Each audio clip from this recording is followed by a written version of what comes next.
Takže, ja som Veronika Kovačová a ja vám predstavím vlastne môj projekt alebo projekty v angličtine, pretože pracujem vo Viedni a aby moji kolegovia tiež proste porozumeli, o čom som hovorila.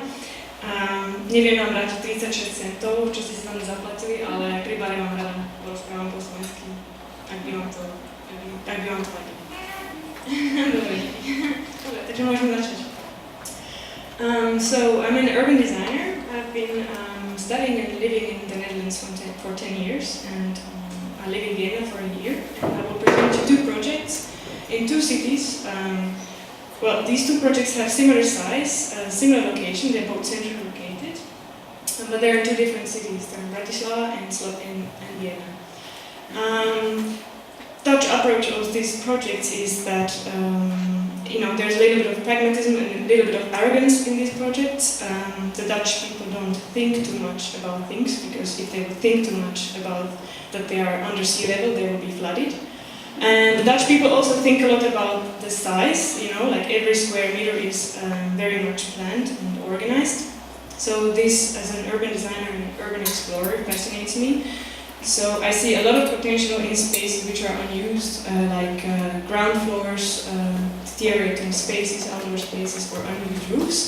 So I will present you two projects on which I'm working on, but not alone, but with a bunch of really, really nice and inspiring people. One project is in Vienna. It's a 70s building, office building, and in Bratislava it's the roof terrace of Tesco on Kameň na námestie. Both are about the same size. So these spaces have been actually unused for quite some time, like this office building in Vienna for a couple of months and the roof terrace in Bratislava for a couple of years. And many people, they just pass by and they never notice it. But actually the reason why I'm doing it with a group of people, why we are doing this, is to unlock or find this potential of these spaces. Since cities are complex things, there's also a lot of paradoxes in cities. So, for example, there's a lot of unused spaces in the city, and on the other side, there's a lot of people who are seeking spaces which are affordable, where they can cooperate together, and so on. And we also see transformation of these unused spaces is something positive for the people. So they can add to social interaction. People can rediscover, reconnect with the city and cooperate it, which is very important for us. There's also a paradigm shift which we really embrace. In nowadays society, urban designers and architects have a different time than what we actually studied.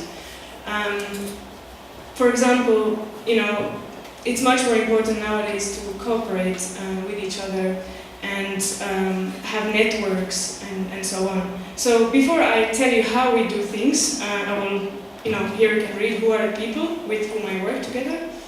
They're from very different disciplines, and this is what I also like, to have always different perspectives.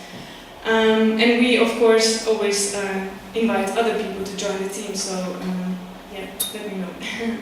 Okay, quickly, how do we do things? First of all, you have to find a group of friends or collaborators with which you work together. You have to imagine and visualize on your ideas. You shouldn't try to invent something new, but you should actually be avant-garde, so transform something existing with a new meaning, and so on. So find means of money, things like that. In Vienna, we had a call for projects and ideas, which ended on the 10th of April. We were basically seeking for this office building and people who would move there and do really nice things.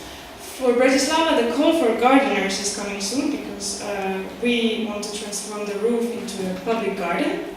So here you see the comparison of these buildings. They're both about 2,000 square meters. The office building in Vienna has 6 floors and a big ground floor, which will be publicly used. So ground floor is not rented out, only the other floors. And the community garden in Bratislava on the roof of Tesco will be publicly used. So we had an open house in Vienna where people could come in. It was end of March, I guess, and have a look at the building, ask us questions, what's possible, what's not possible, things like that. It was very popular and people were really interested. We had in total 253 applicants for projects in the building, and we are now basically in the phase of selecting them, which is a very big luxury, because people apply for more space than we can offer. These are different fields, for example, and activities that have applied in the building, and the idea is to have a year-round functioning building.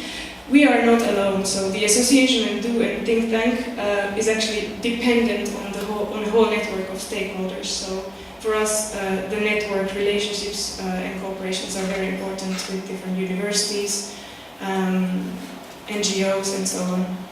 In Bratislava, we want to create this garden on a participatory method. So again, the stakeholders, neighbors, NGOs, Tesco, they're all very important for us.